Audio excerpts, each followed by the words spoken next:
Here is not too bad, but some are dealing with preparing for the hurricane season still. So let's take a look of the porches of Wrightsville Beach, North Carolina.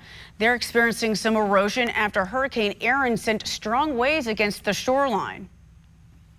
Yeah, that's really been the issue, Jennifer. They're up and down not only just that part of North Carolina, but especially the Outer Banks. It's a case where some of these homes that were built, you know, it's obviously very, very right at sea level there, but were built kind of away from the surf.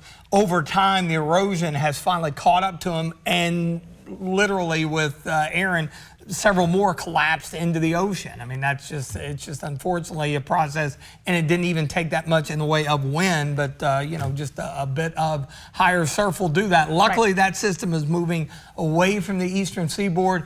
We've got some incredibly fall-like weather to come here in the extended. Gotta get to the next couple of days first. Of course, we had a bit of a break today with some of the cloudiness hanging around. Warm and dry as high school football kicks off coming up tomorrow.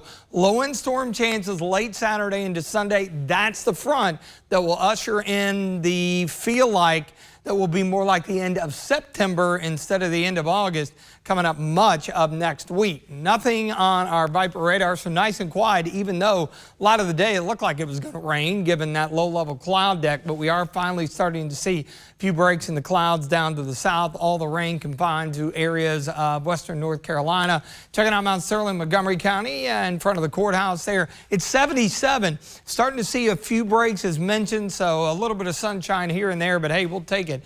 Upper 70s and low 80s.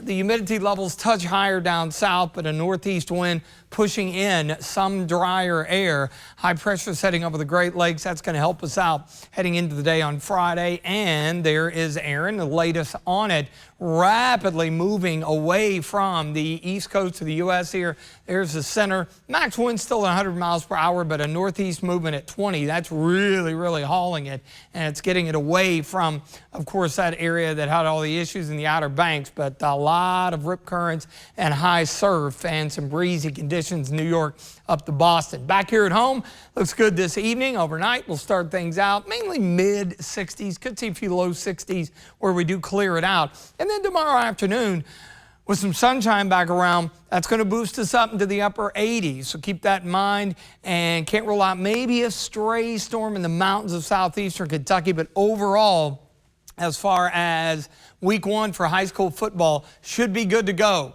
Mid-80s, that'll be early evening. But remember, first week or two, we have the bowl games, multiple ones with multiple games. So we'll get some earlier kickoffs. So for those, it's going to be a little bit on the warm side. But again, I think dry. And then Sunday, Monday, it's really going to be late, or actually Saturday, Sunday. It's going to be late Saturday and into Sunday as this frontal system moves in. Don't cancel any outdoor plans, just an isolated storm or two in the afternoon.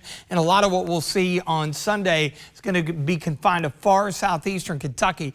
So this much advertised touch of fall, it's really going to be next week. I think you'll notice the difference from the time that you go in on Sunday and when you step out the door on Monday morning, especially early, because it is going to be super duper dry. Notice all the 60+ dew points go by the wayside. It'll be pleasant. It will be dry as well.